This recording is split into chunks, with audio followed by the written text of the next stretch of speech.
Assalamualaikum warahmatullahi wabarakatuh. Rahayu, Sagung Dumadi. Masih bersama kami di channel Babat Nusantara. Pada kesempatan kali ini akan menceritakan pungkasan dari cerita Gajah Mada, Kemelut Tahta, dan Angkara.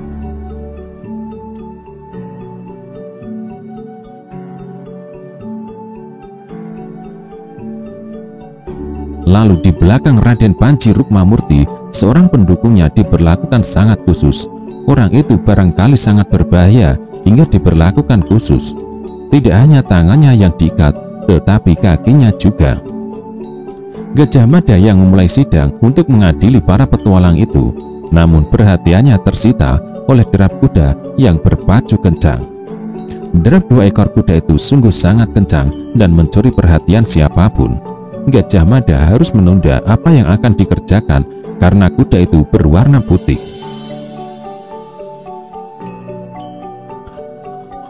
Warna yang beberapa lama ini menyita perhatiannya, membakar rasa penasarannya, apalagi penunggang kuda itu menyamakan warna kudanya dengan mengenakan jubah berwarna putih pula. Wajahnya tak terlihat karena tertutup oleh topeng dengan 3 lubang. 2 untuk mata melihat dan 1 lubang lagi untuk bernafas. Bagaskoro, Manjer Kawurian, Gajah Mada berdesis. Untuk selanjutnya perhatian Gajah Mada tertuju pada kuda kedua di belakang kuda orang berjubah putih itu. Kuda itu membawa orang yang diikat dengan sangat kuat dan diletakkan dalam keadaan tertutup. Bagaimana wajah orang yang menjadi tawanan itu harus menunggu sampai kain yang digunakan membungkus kepalanya dibuka.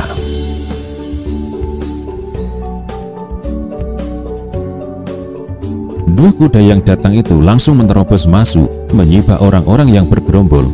Menghadapi kemungkinan tak terduga, beberapa prajurit segera merentang anak panah mengarah kepada orang itu.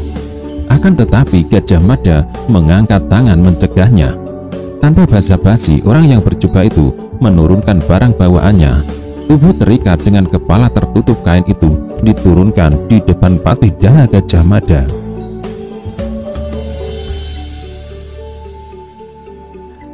Yang tidak diduga oleh siapapun, orang yang berjubah putih itu menempatkan diri di tengah-tengah halaman pendopo dan bersimpuh untuk memberikan sembahnya kepada Ratu Gayatri. Ratu Gayatri mengangkat tangannya menerima penghormatan itu. Hening yang bergerak sungguh sangat senyap. Bagaskoro Manjer Kawurian, ucap Gajah Mada. Bagaskoro Manjer Kawurian, jawab orang berjubah putih itu. Gajah Mada termangu. Gajah Mada berdebar karena merasa mengenal suara itu, tetapi masih belum yakin. Apakah kamu akan tetap menutup wajahmu dengan topengmu itu, Kisana? Bagaimana jika aku meminta kau membuka topeng supaya kita bisa berbicara secara lumrah? Rasanya aneh berbicara dengan orang mengenakan topeng. Rasanya seperti berbicara dengan hantu. Gajah Mada berbicara. Kesatria berkuda putih yang menggunakan kalimat sandi Bagaskoro Manjer Kawurian itu memang membuat penasaran Gajah Mada. Rasa penasaran itu ini akan segera berakhir karena orang itu tidak keberatan dan berniat memenuhi permintaan itu. Dengan tidak perlu tergesa-gesa, kesatria berkuda putih itu membuka topengnya. Maka betapa terperanjat semua orang. Bumi pun bergoyang, pohon-pohon pun bergoyang. Tanah terbelah dan siapapun terperosok ke dalam bumi yang terbelah. Bayangkara Jayabaya tak mampu menahan diri untuk tak terpeki. Demikian pula dengan Riung Samudra. Bahkan Ratu Gayatri tak mampu menahan rasa kagetnya. Di tempat duduknya Aryatada nyaris kencing di celana. Akan tetapi Patih Mangku Bumi Aryatada amat menikmati tontonan yang mengejutkan itu.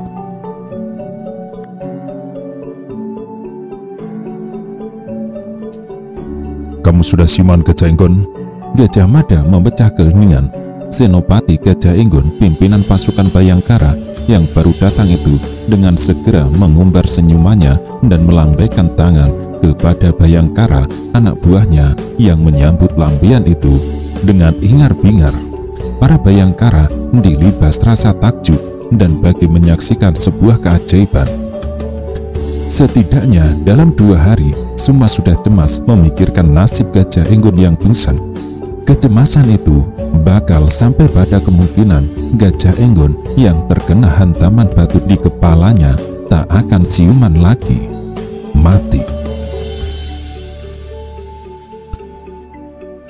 Bila ada yang tidak kaget melihat Gajah Enggon sudah siuman adalah Dyah Wiyat.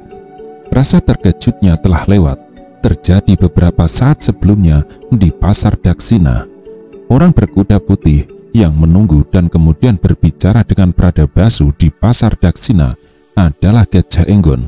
Bayangkara Riung Samudra mengusap wajahnya, tangannya basah oleh air mata. Gajah Enggon! Tiba-tiba terdengar suara berteriak. Gajah Enggon menoleh mencari-cari siapa orang yang berteriak itu.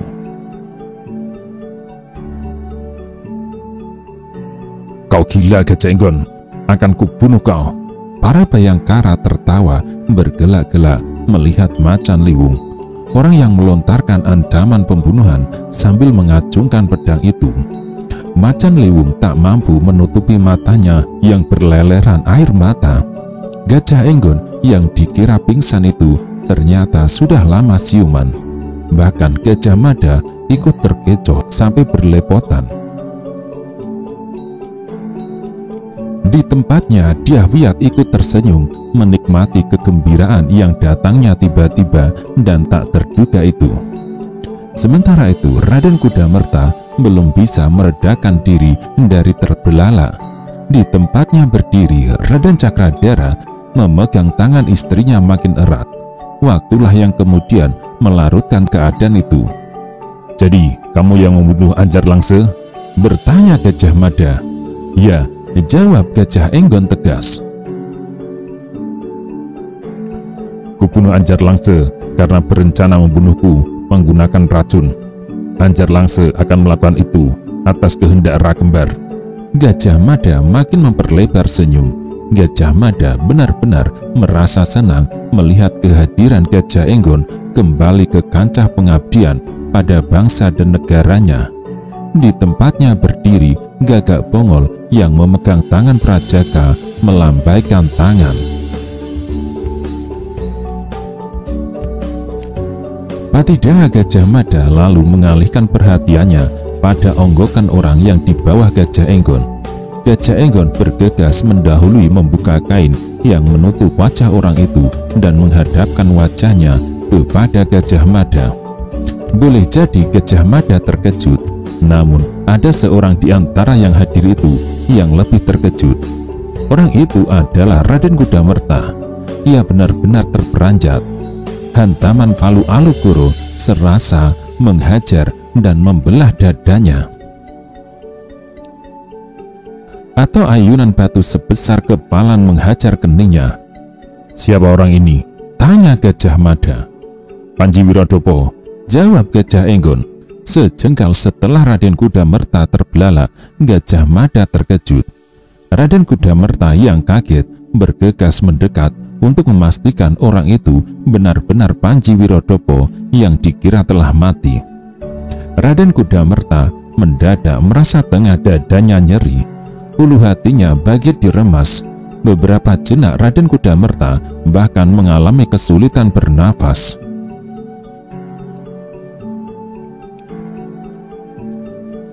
Mata Raden Kudamerta melotot serasa mau lepas.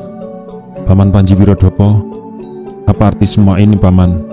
Meledak Kudamerta melalui pertanyaan yang dilengkapi mengguncang tangannya.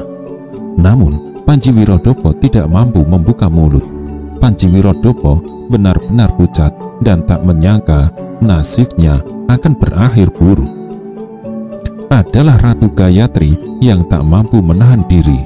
Hening menyergap balai prajurit ketika Ratu Gayatri yang membalut tubuh dengan pakaian cara biksuni itu berdiri. Semua orang terkunci mulutnya. Semua mulut menggelembung penuh rasa ingin tahu.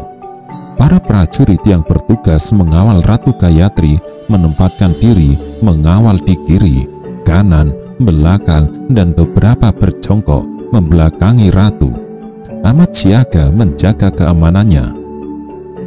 "Jadi, dia Panji Wirodopo yang dikabarkan mati terbunuh?" tanya Ratu Gayatri. Gajah Enggon menjembah. "Hamba Tuan Putri," jawab Gajah Enggon.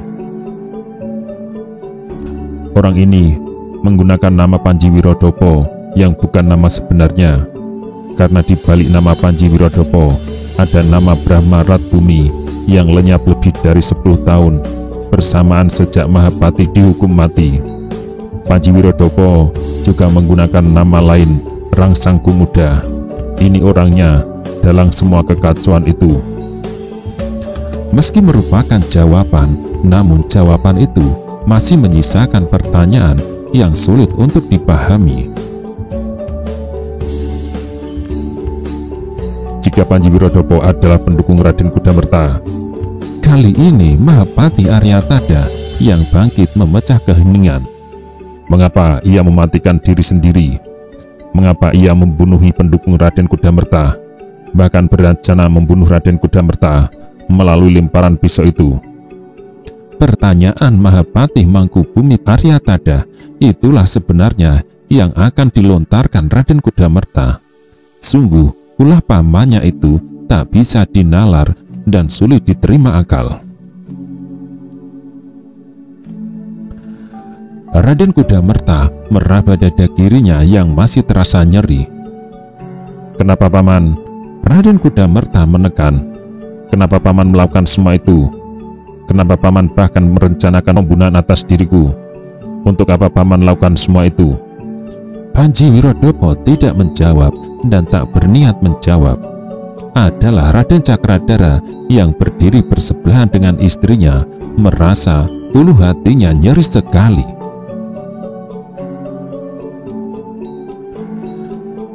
Kini terbukti bukan pamannya yang bertanggung jawab atas pembunuhan-pembunuhan itu. Meski Pakring Suramurda memang menyimpan rencana jahat, agaknya semua rencana itu belum sempat dilaksanakan. Nasib buruk justru menimpa Pakring Suramurda. Malam sebelumnya ia mati dihajar anak panah. Siapa orang yang melepas anak panah itu sangat terganggu oleh pertanyaan itu. Raden Cakradara melepas genggaman tangan istrinya dan bergerak ke depan untuk bisa melihat lebih dekat wujud penjahat yang merupakan tangan kanan Ramapati itu. "Kau bisa menjelaskan, Gajah Enggon?" tanya Gajah Mada. "Kuwakili Panji Wirodopo untuk menjawab pertanyaan itu." Gajah Enggon menjawab, "Apa yang dilakukan Panji Wirodopo adalah sebuah fitnah untuk merusak nama Raden Cakradara. Satu persatu orang Raden Kudamerta dibunuh. Orang pertama yang dimatikan adalah dirinya sendiri. Panji Wirodopo mati adalah rekayasa dengan mengorbankan orang lain."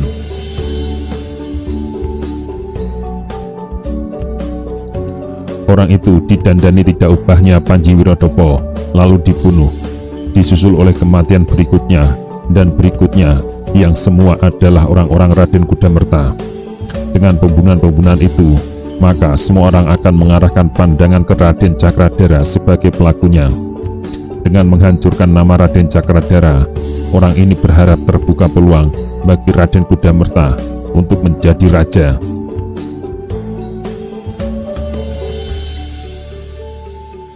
Bila Raden Kudamerta menjadi raja, ia berharap ia akan duduk di dampar kepatihan. Raden Kudamerta merasa dadanya sesak, sementara Raden Cakradara merasa ulu hatinya makin perih. Menjadi korban fitnah sungguh sangat menyakitkan. "Tetapi, kenapa Paman Panji Wirodopo kemudian berencana membunuhku?" Raden Kudamerta bertanya langsung kepada Panji Wirodopo dengan amat kecewa.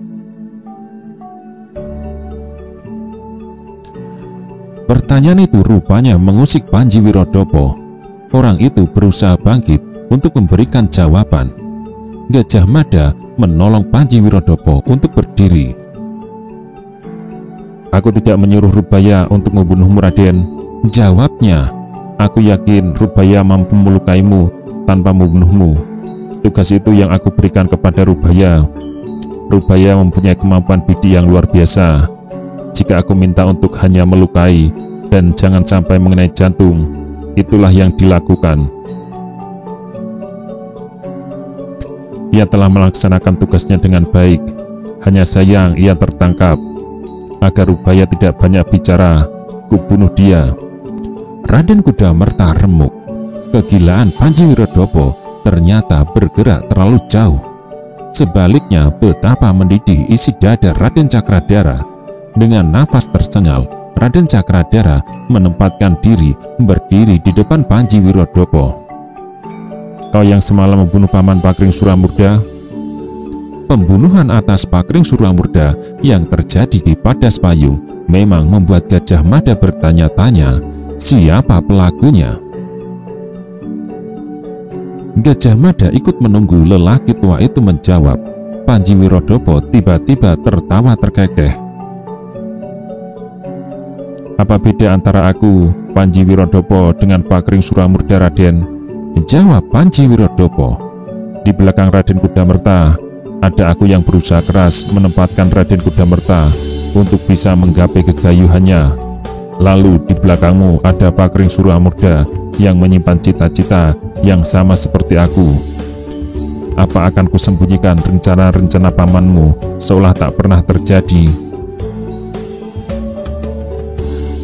Raden Cakradara terhenyak. Apa yang disampaikan Panji Wirodopo itu benar adanya dan tidak mungkin dibantah. Semalam di Padas Payung, Gajah Mada bahkan telah menyadap pembicaraan antara dirinya dengan pamannya dengan utuh dan langsung. Padidaha telah tahu semuanya.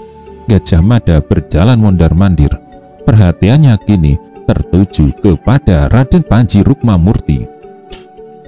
Pimpinan rencana Makari yang kandas sebelum berkembang itu membungkam mulut. Ia tidak berniat menjawab pertanyaan apapun, bahkan andai disiksa dengan cara bagaimanapun. Siapa sebenarnya kamu? Tanya Gajah Mada. Panji Rukmamurti benar-benar membungkam diri.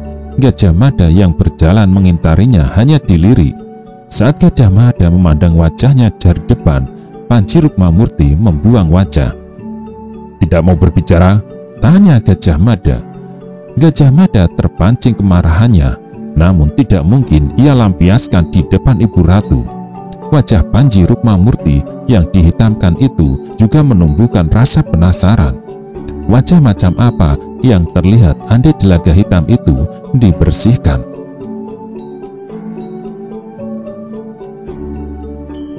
Ambil air dan kelerak. Tiba-tiba Gajah Mada menjatuhkan perintah. Aku ingin semua tahanan dilepas bajunya dan wajahnya dibersihkan dengan kelerak. Aku ingin mereka dijemur sampai kering. Beberapa orang Bayangkara langsung bergerak untuk melaksanakan tugas. Namun perintah itu ternyata mengagetkan Panji Rukmamurti yang mendadak cemas. Ancaman bagian manakah yang menyebabkan Raden Panji Rukmamurti gelisah itu?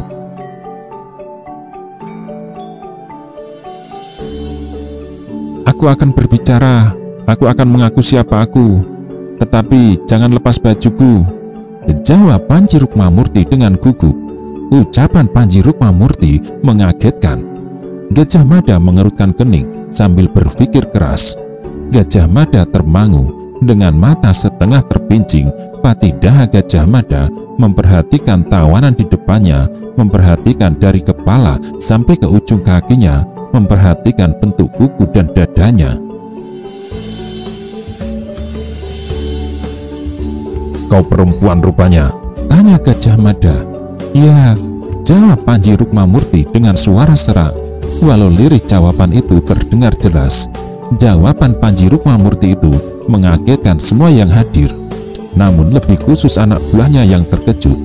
Orang-orang yang selama ini menghimpun diri di Karangwatu itu menduga Raden Panji Rukmamurti seorang lelaki. Apalagi suara yang dimilikinya bernada rendah seperti umumnya suara lelaki. Ternyata perempuan, desis orang yang duduk di sebelah Mandrawa. Mandrawa berusaha meronta tetapi tidak mampu. makin kuat Mandrawa bergerak, tali itu semakin kuat meringkusnya. Karena diperlukan berbeda, dengan sendirinya Mandrawa mencuri perhatian tersendiri. "Siapa sebenarnya kamu?" Gajah Mada mencecar. "Aku Nyai Tanca," jawab Panji Rukmamurti. Hening yang sudah pekat bertambah kental, kaget kembali menyengat. Gajah Mada yang sama sekali tidak memiliki gambaran awal sampai geleng-geleng kepala.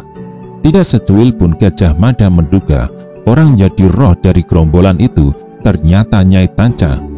Gajah Mada merasa telah melupakan sebuah hal yang sangat penting, bahwa Nyai Tanca pastilah amat mendalami angan-angan dan gagasan suaminya, bahkan mewarisi kemampuan yang dimiliki Ratanca. Di antara kemampuan itu bisa ilmu pengobatan dan bahkan kedekatannya dengan ular.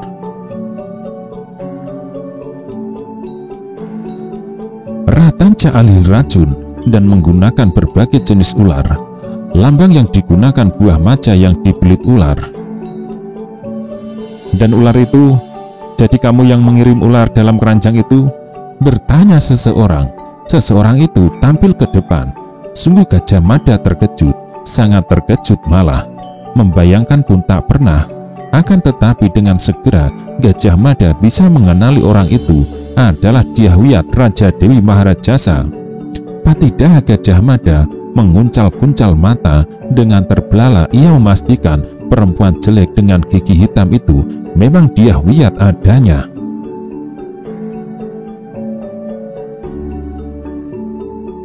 "Dyahwiyat sedang bermain apa pula ini?"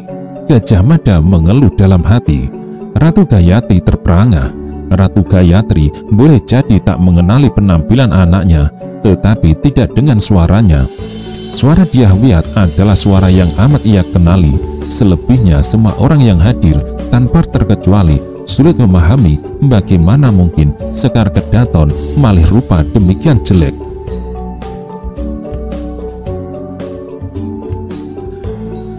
Rambut yang tidak karuan, gigi yang tidak karuan, dan pakaian juga tak pantas dipakai seorang anak raja. "Dyahwiyat!" Sri Gitarja terkejut. Sri Gitarja bergegas mendekati adiknya, memandanginya dari ujung kepala hingga ke ujung kakinya. Mata Sri Gitarja terbelalak tak percaya. Empu Krewes yang semula duduk terlonjak berdiri. Kemunculan dan penampilan Dyahwiyat hampir membuat otot-otot jantungnya putus. "Apa yang kau lakukan?" tanya Sri Gitarja. "Aku sedang menyamar," jawab adiknya tegas. Rupanya gerak di balik prajurit itu masih menyajikan kejutan yang siap akan mengguncang dada siapapun.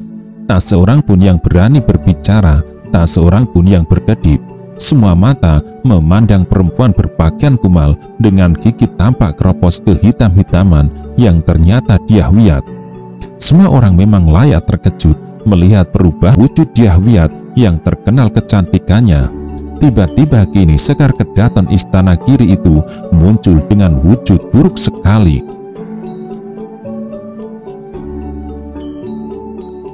Dyah-Menur yang semula berdiri di sisi Dyahwiyat tak menduga Sekar Kedaton akan bersikap seperti itu. Yang paling bingung adalah laki-laki yang semula berdiri bersebelahan dengan Dyahwiyat. Orang itu kaget dan nyaris tidak percaya orang yang semula ia remehkan itu ternyata Sekar Kedaton. Untung Dyahwiyat segera memberikan penjelasan apa yang dilakukan itu dalam niat menyamar. "Kau belum menjawab pertanyaanku, Nyai Tanca. Kau yang mengirim 3 ekor ular itu?" Nyai Tanca mendengus. Setelah sekian lama memendam kebencian, kinilah saatnya menumpahkan kebencian itu. Bila jarak yang memisahkan cukup dekat, maka dengan senang hati ia akan memuncratkan ludahnya kepada perempuan yang selama ini ia anggap sebagai pengganggu ketentraman rumah tangganya. Gara-gara Dyahwiyat, Rakyat Tanca tidak sepenuhnya mencintai dirinya. "Perempuan tidak tahu malu, pengganggu ketentraman rumah tangga orang. Seharusnya kamu mati di patuk ular itu," umpat Nyai Tanca yang mendadak liar itu. Gajah Mada bertindak sigap. apabila dibiarkan akan menjadi perang mulut yang bisa merusak nama keluarga istana. Beberapa Bayangkara sigap membawa Nyai Tanca dan langsung menggelandangnya ke Pakunjaran. "Bayangkara Kendar-Kendara," teriak Nyai Tanca, "ku minta janjimu yang akan sehidup mati mendampingiku. Ayo kekasihku, susul aku ke Pakunjaran." Teriakan itu menyebabkan Patidaha Gajah Mada mencuatkan alis. Namun seorang tawanan yang meronta menarik perhatiannya. Di Karangwatu, orang yang berbadan kekar itu dipanggil Mandrawa. Rupanya nama itu bukan nama yang sebenarnya. Bayangkara Kendar-Kendara tergoda mengenakan topeng kepalsuan.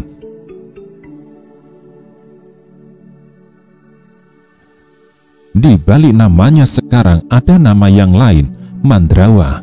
Wajah yang dihitamkan menyembunyikan nama yang sebenarnya. "Dia Kendar-Kendara?" tanya Gajah Mada. "Ya," jawab Senopati Haryo Teleng. "Menurut pengakuannya, ia memperoleh tugas untuk mengamankan rumah Nyai Tanca.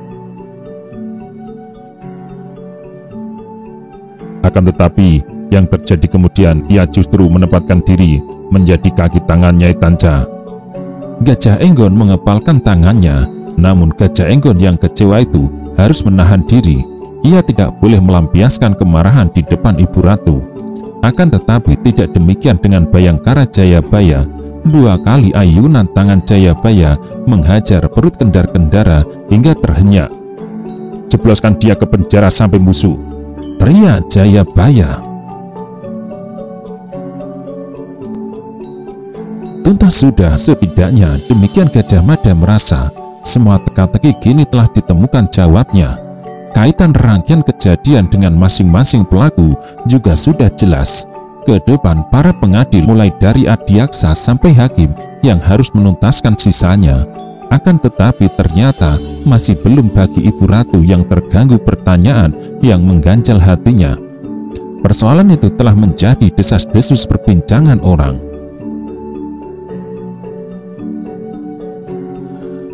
Mumpung rakyat banyak sedang berkumpul di balai prajurit, Ratu Gayatri memanfaatkan kesempatan itu untuk melontarkan pertanyaan. "Aku minta waktu untuk berbicara, Gajah Mada," kata Ibu Ratu. Gajah Mada segera menyembah. "Silahkan Tuan Putri," jawab Gajah Mada. Ratu Rajapatni Gayatri menyebar pandangan matanya menyapu wajah semua yang hadir di pendopo dan halaman balai prajurit. Semua orang terpancing rasa ingin tahunya persoalan apa kira-kira yang akan disampaikan Ratu Gayatri. Setelah menjelajah semua wajah, perhatian Ratu ternyata hinggap di wajah Raden Kudamerta. "Raden Kudamerta," kata Gayatri, "mumpung rakyat banyak saat ini sedang berkumpul dan untuk meredam, jangan sampai muncul desas-desus yang tidak bisa dipertanggungjawabkan. Aku ingin bertanya kepadamu, Raden, apakah benar ketika aku kawinkan kau dengan Dyah kau telah beristri, yang dengan demikian telah kutempatkan Sekar Gadhaton sebagai istri kedua?" Pertanyaan yang diajukan dengan tidak terduga-duga itu menyebabkan Raden Kudamerta pucat pasi. Raden Kudamerta yang gugup menyempatkan memejamkan mata untuk meredam gejolak yang terpancing mendadak itu. Pertanyaan itu tak hanya mengagetkan Raden Kudamerta, semua yang hadir di balai prajurit tanpa terkecuali terkejut. Mereka yang sudah mendengar desas-desus terpancing rasa ingin tahunya, apalagi mereka yang baru mendengar tak kalah kaget. Raden Kudamerta yang gelisah menengadah. Raden Kudamerta tidak dengan segera menjawab pertanyaan itu. Tidak bisa dihindari, semua pandangan mata sedang tertuju kepadanya. Namun yang paling menusuk adalah pandangan mata Dyah Wiyat. Tanpa setahu Raden Kudamerta, Dyah Menur ikut menunggu jawaban apa yang akan diberikannya. Mendadak Dyah Menur merasa jawaban itu sungguh sangat penting.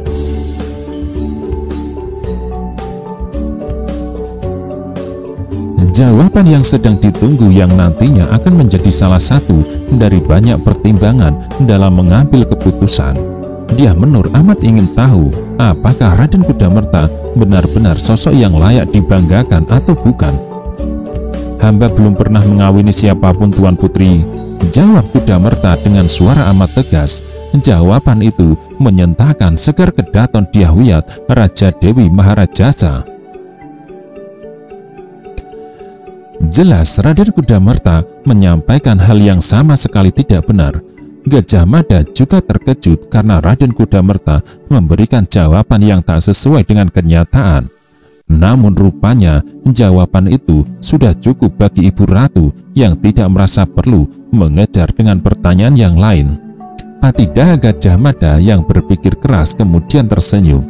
Tiba-tiba saja Gajah Mada sadar bahwa tak penting bagi Ibu Ratu apakah Raden Kudamerta berbicara jujur atau tidak. Yang paling penting rupanya bagaimana Raden Kudamerta bersikap.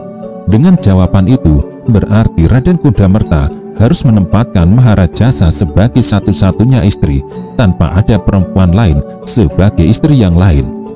Jika istri pertama itu ada, berarti ia harus disingkirkan. Gajah Mada teringat ketika meminta keterangan kepada Raden Kudamerta. Masih ada bagian dari rangkaian cerita yang belum jelas, yaitu bagaimana kisah pertemuan Raden Kudamerta dengan Dyah Menur. Kini setelah secara resmi Raden Kudamerta memberikan jawaban seperti itu kepada Ratu Gayatri, dengan sendirinya bagian itu tidak perlu dikejar lagi. Untuk apa? Bukankah Raden Kudamerta belum pernah mengawini perempuan manapun?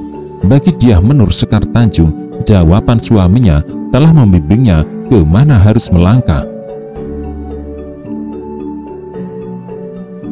Setidaknya untuk waktu yang panjang, Dyah Menur telah berusaha mengedepankan hati, melihat tak sekedar menggunakan matanya, tetapi juga mencoba menggunakan cara pandang lain, termasuk bagaimana cara pandang Raden Kudamerta. Menggunakan cara pandang itu, Dyah Menur merasa amat maklum ketika Raden Kudamerta mengaku belum beristri.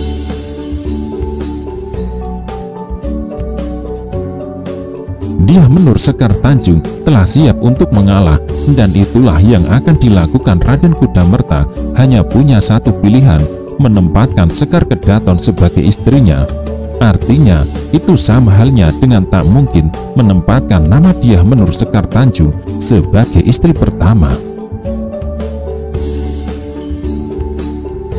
Bahkan Raden Kudamerta harus menganggap nama Dyah Menur Hardiningsih itu tidak pernah ada. Dyah Wiyat yang membalikan badan kebingungan, kemanapun ia mencari, bayangan Sekar Tanjung tidak ditemukan.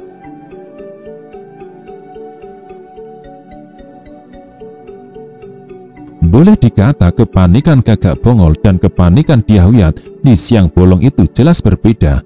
Gagak Bongol mencari-cari dengan mata melotot, hampir lepas dari kelopaknya, namun yang dicari tidak ditemukan.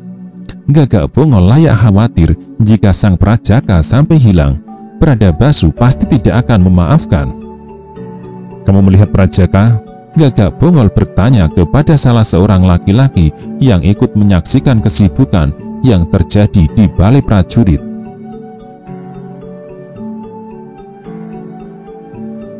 Orang itu menggeleng. Gagak Bongol yang panik berlarian mencari, namun yang dicari lenyap bagai di bawah hantu.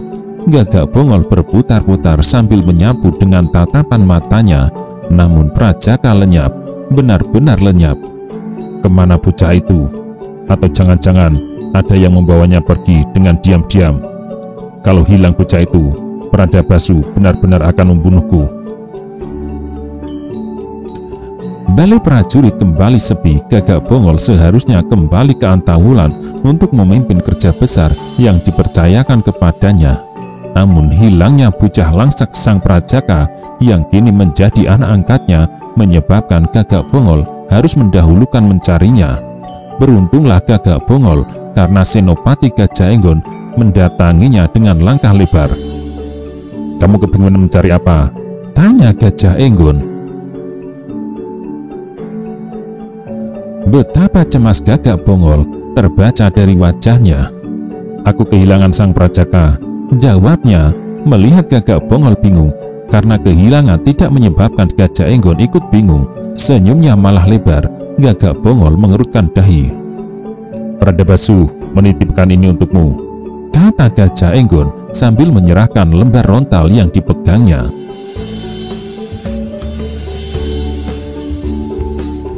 Betapa tegang Gagak Bongol dalam membaca surat itu.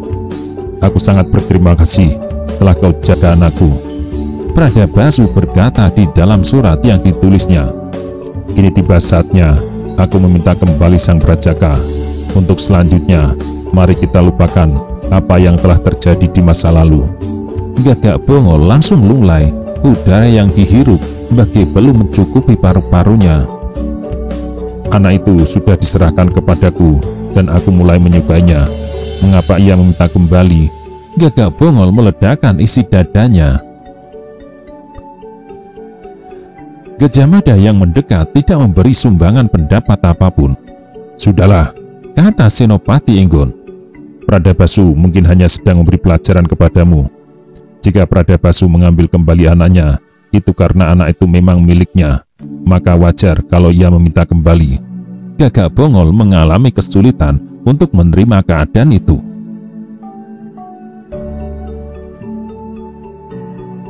Akan tetapi bila Pradabasu meminta kembali, mau apa? Dengan hati yang tak lagi penuh karena sebagian telah berungga, Gagak Bongol memacu kudanya kembali memimpin kerja besar pencandian dan pendarmaan Sang Prabu Jayanegara. Kerja besar yang butuh waktu beberapa hari itu harus dilanjutkan. Sebaliknya, kepanikan Dyahwiyat Raja Dewi Maharajasa adalah kepanikan berbeda. Sejak apa yang terjadi di balik prajurit, Dyahwiyat tidak melihat emban Sekar Tanjung. Semula Maharajasa mengira Sekar Tanjung hanya mendahulunya pulang, namun rupanya sejak itu emban yang menyenangkan hatinya itu menghilang. Pergi kemana Sekar Tanjung yang telah menghadiahi dirinya sebuah cermin? Benda yang sangat berharga itu. Prabarasmi tertunduk di depannya. "Sebenarnya apa yang terjadi, Prabarasmi? Katakan kepadaku apa yang kamu ketahui. Kemana Sekar Tanjung pergi?" Prabarasmi yang menunduk itu menyembah. "Sebelumnya hamba mohon ampun Tuan Putri," jawab emban Prabarasmi. "Tak perlu minta maaf, bicara saja," jawab Dyahwiyat. "Sebelumnya izinkan hamba untuk menyampaikan bahwa Sekar Tanjung itu bukan nama yang sebenarnya. Emban Sekar Tanjung memiliki nama lain." Dyahwiyat mencuatkan alis. Sejenak setelah memejam, Sekar Kedaton Dyahwiyat melek kembali. "Siapa nama lain dari Sekar Tanjung itu?" Emban Prabarasmi menyembah belum menurunkan tangannya. "Nama yang sebenarnya Dyah Menur Hardiningsih." Tidak ada perubahan apapun di wajah Sekar Kedaton Dyahwiyat. Perubahan yang terjadi hanyalah pada sikapnya. Untuk beberapa lama Dyahwiyat tidak berbicara. Itulah perubahan yang terjadi. Akan tetapi dengan sikap Sekar Kedaton Istana Giribagit, "Sekar Tanjung mengatakan kepadamu kemana dia pergi?" Prabarasmi menggeleng. "Tidak Tuan Putri, tetapi baru saja perginya." Prabarasmi kembali meletakkan dua telapak tangannya ke ujung hidung. "Hamba melihatnya berjalan ke arah barat. Menurut hitungan hamba, mungkin telah mencapai luar pintu Purawaktra."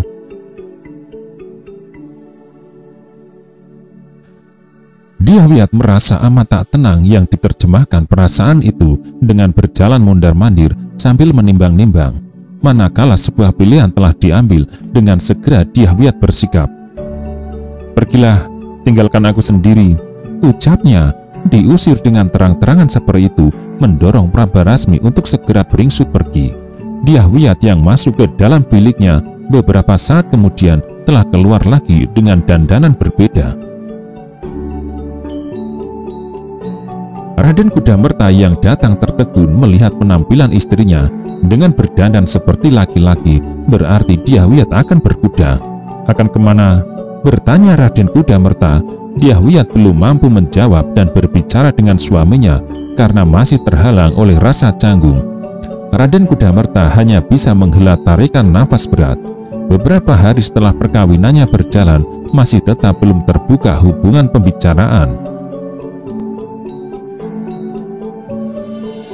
Raden Kudamerta yang merasa penasaran mengikuti dari belakang dan memperhatikan apa yang akan dikerjakan Dyahwiyat. Dyahwiyat berjalan bergegas menuju kandang kuda yang menyatu menjadi bagian tak terpisahkan dari istana. Adalah kebetulan tidak ada Bekati yang sedang berada di kandang. Dengan tergesa Dyahwiyat membuka pintu dan mengeluarkan salah satu kuda yang menjadi kelangenannya.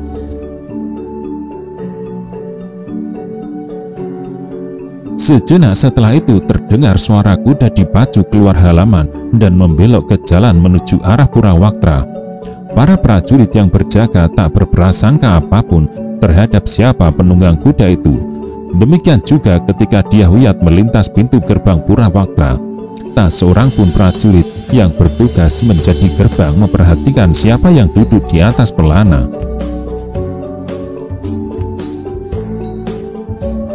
Nun jauh di barat setelah melintas Purawaktra, Dyahwiyat akhirnya melihat dua orang yang berjalan kaki berdampingan. Dyahwiyat yang akhirnya berhasil menandai orang itu benar Sekar Tanjung makin membalapkan kudanya. Dyahmenur yang berjalan sambil menggendong anaknya terhenti. Mantan Bayangkara Pradabasu yang menjadi teman seperjalanannya memindahkan sang prajaka dari yang semula dipanggul di atas pundak ke gendongan di punggungnya. Pradabasu membungkuk memberikan hormatnya. Dyahwiyat Raja Dewi Maharajasa melompat turun dan berjalan mendekat untuk kemudian berdiri berhadap-hadapan. "Kamu mau kemana?" bertanya Dyahwiyat. Dyahmenur Sekar Tanjung tidak tahu bagaimana cara menjawab pertanyaan itu. Mulutnya terkunci apabila Dyahmenur mengira Sekar Kedaton akan marah. Ternyata dugaan itu salah.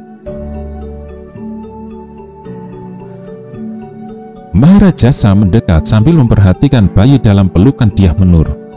"Ini anakmu?" Dyahmenur mengangguk. "Hamba Tuan Putri." Dyahwiyat memandang Dyahmenur dan Pradabasu bergantian. Perhatian selanjutnya kemudian lebih banyak ditujukan kepada Dyahmenur. Pradabasu yang memperhatikan wajah Dyahwiyat mampu menandai sikap damai tanpa permusuhan. Meskipun kini telah mengetahui adanya hubungan khusus antara suaminya dengan perempuan itu, hal itu tidak menjadi penyebab Sekar Kedaton murka. "Mengapa harus pergi?" Dyahwiyat mengeluh. Dyahmenur dan Pradabasu saling pandang. Dyahmenur masih terbungkam belum bisa memberi jawaban. "Kembalilah ke istana," ucap Raja Dewi. "Marilah kita hidup bersama-sama untuk saling melengkapi. Kau mempunyai hak sebagai istri tua, dan aku tidak akan merampas hak yang kau miliki." Dyahmenur memandang Dyahwiyat dengan tatapan mata berkaca-kaca. Ia sama sekali tidak menyangka Dyahwiyat akan mampu bersikap seperti itu. Dugaan dan penilaian yang terbentuk seketika ambruk. Sekar Kedaton ternyata tidak seburuk yang ia sangka. Dengan lengan bajunya, Dyahmenur membasuh air matanya. Dyahwiyat mendekat dan menyentuh tangan Dyahmenur ketika perempuan itu menitikkan air mata.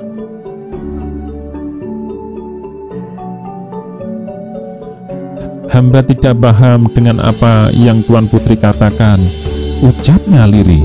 Dyahwiyat Raja Dewi Maharajasa bergegas memeluk. Dyahwiyat ternyata mampu menitikkan air mata. Sikap yang tidak diduga itu menyebabkan Pradabasu bingung.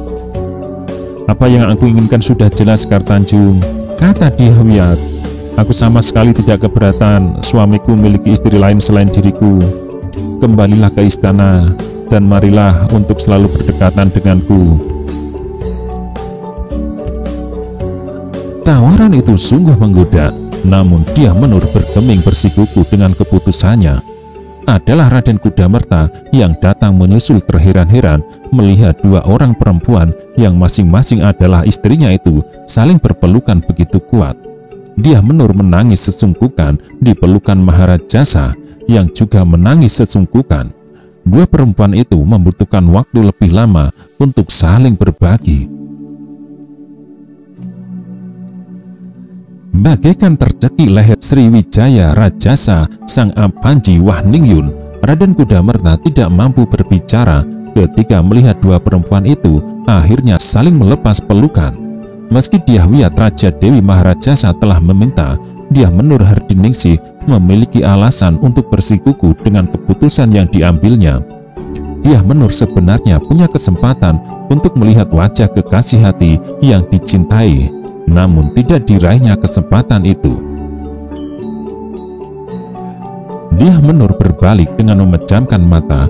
Dyah Menur Hardiningsih yang menggendong anak dan Pradabasu yang juga menggendong anaknya berjalan makin jauh dan makin jauh ke arah surya di langit barat.